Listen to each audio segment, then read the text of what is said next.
बे बेलायावहाय आङो एभारग्रीन चेरिटेबल ट्रास्टनि चेयारमेन चेयारमेन हिसाबै आङो गोबां बिसयफोरखौ आङो नोंथांमोननि मेडियानि गेजेरजों रायजो राजाफोरनो आङो फोरमायनो साननाया बेनो दि जोङो थांनाय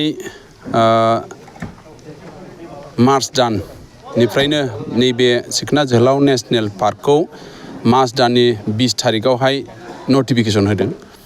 दा बे नटिफिकेसन होजेननायनिफ्रायनो जोङो ओरैबायदि मोनसे गोजोननाय मोन्दों जे नैबे सिखना जोहोलाव नेशनेल पार्क डिक्लेयार होनाय लोगो लोगो बेखौ मोजां मोनसे प्रिजार्भ खालामनायाव जोंनि सिखना जोहोलाव नेशनेल पार्कनि फ्रिन्ज एरियानि जोङो माखासे निबनुवा होनना जोङो बुंनानै लानो हायो जिहेथु जोङो आनइमप्लयि इउथ दा बे आनइमप्लयि इउथ जोङो ज' जानानै सिखना जोहोलाव नेशनेल पार्कखौ जोंनो संरैखाथि होयोब्ला जिब जुनार आरो आबहावा आरो लोगोसे जोंनि बिफां लाइफांफ्रा संरैखाथि होनायनि गेजेरजों बियो निस्सय गोथाङै थांनानै थागोन होननानै जोङो मोनसे सानलायलायनानै जोङो नैबे एभारग्रीन चेरिटेबल ट्रास्टनि बानजाय जानायनि गेजेरजों नैबे सार्भिस प्रभाइडार ग्रुपखौ जोङो बेयावहाय एबजर्ब खालामनाय जादों।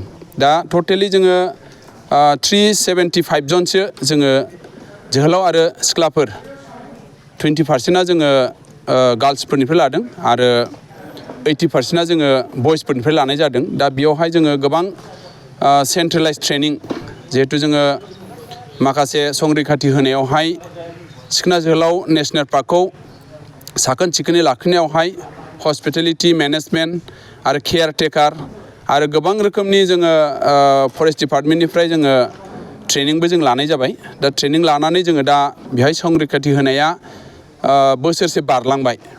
दा दासिमाव जोङो गभर्नमेन्टनिफ्राय जोङो जेबो सुबिदा मोननो हायाखै। जोङो गावनि अन कस्ट थाइसे थाइनै जोङो डनेसन कालेक्सन खालामलायनानैनो जोङो नैबे सिखना जोहोलाव नेशनेल पार्कखौ संरैखाथिखौ जों होगासिनो दं। जोङो स्पेसियेलि दानि जिथु बिटिसि गभर्नमेन्ट मानिजाथाव हाग्रामा महिलारि सारनिसिम जोङो गुरैयै खावलायनो सानदों जे जोङो बे सिखना जोहोलाव नेशनेल पार्कखौ गोबां रोखोमनि गोबां रोखोमनि जोङो दंफां हमबाय, मेसिन हमबाय, गारि हमबाय, ना सर्ट होनाय हमबाय आरो हादान एवनायखौ जोङो प्रटेकसन खालामगासिनो दं। दा टटेलि जोङो 11थासो बेबायदि केम्प बानायनानै जोंनि गथ'फोरखौ जोङो दा इनभेस्ट खालामनानै दं। दा जोंनाव गोबां रोखोमनि समस्या दं, जानाय लोंनायनि समस्या, गारिनि समस्या आरो गाननाय जोमनायनि समस्या। दा गोजां बोथोर फैबाय, दासिमबो जोङो गुदुं गस्लाफोर जोङो होनो हायाखै। अब्लाबो जोङो जोंनिनो बे बर'लेण्डनि मोनसे सिखना जोहोलाव नेशनेल पार्कआ जोंनिनो मोनसे धोन होननानै जोङो गावनि होननानै जोङो गावनि न' बां न'खर परियाल गासैखौबो गारबोनानै जोङो दिनै हाग्रा सिङाव थानानै बे संरैखाथि खामानिखौ जों मावगासिनो दं। दा बेनिखायनो थांनाय सरकारा जेबो मदद होआखै नामा नोंथां?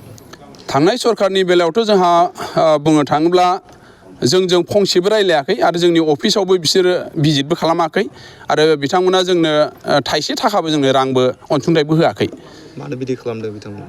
दा जों बुंनो हाया, गोबां रोखोमनि जोङो डिउटि होनायफ्राव जोंहा खैफोदफोरखौ जोङो आखायाव लानानै जों खामानि मावनो गोनां जादों। गोबां रोखोमनि जोंनावहाय नैबे हाग्राखौ संरैखाथि होनायावहाय गोबां सौग्रावलायनाय जादों। जिहेतु बे उल्टापानि एरियायावहाय मेसिना गैयाब्लाबो 50-60थासो मेसिन दंफां हाखावग्रा मेसिन गाबोमोन। दा बेफोरखौ जोङो संरैखाथि होफैनायाव गोबां रोखोमनि जों सौग्रावलायनाय जादों। गोबां मानसि हमब्लाबो जोंनियाव गिदिर गिदिर मानसिफ्रा जोंनियाव बेबायदि मोनसे खबर हरो जे मानसिखौ हमोब्लाबो हगार हरफिन। नैबेफोरबादि जोङो इनसिडेन्टफोर जानायनि गेजेरजोंब्लाबो जोङो नागाराखै। जोङो डिपार्टमेन्टनि माखासे बायल'फोरखौ फल'स खालामनानै जोङो मावबाय थानाय जादों। नाथाय दा जोङो आसा खालामदों दानि बिटिसि गभर्नमेन्टनि सालायनायावहाय बिथांमोननि खुंथायावहाय जोंनि गथ'फोरनि थांनानै थानायनि राहा बा माबा मोनसे प्रब्लेमफोरखौ सल्भ खालामगोन होननानै जोङो गिदिर आसा खालामनानै जों दा दं। बबे रेन्जआव दं नोंथांमोननि मावफारि?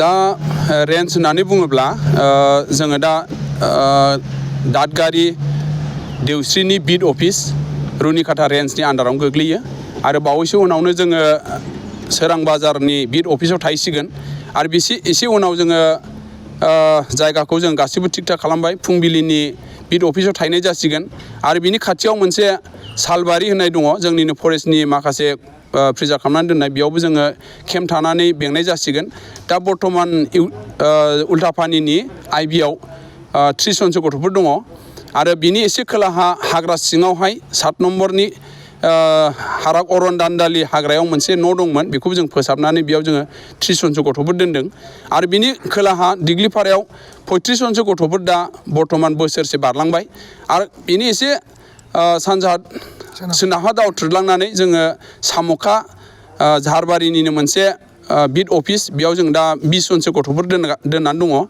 आरो झारबारिनि खाथियाव जिथु महल रड होननानै बुङो महल क्रस रड बेयावबो जोङो दा 20 जनसो गथ'फोर दं टटेलि जों दा 250सो गथ'फोरखौ जोङो दा हाग्रा सिङावनो दोननानै दं दा बेसेखिनिसिमखौ जोङो खस्थ' खालामगासिनो दं दा आसा खालामो फैबाय थानाय समफ्राव जोंनि गासैबो दुखु सुखुखौ जोंनि गभर्नमेन्टआ नायसनगोन होननानै जों आसा खालामनानै बेसेखिनिसिमखौ आं बुंनानै बयखौबो गोजोननाय बावनाय जाबाय गोजोन्थों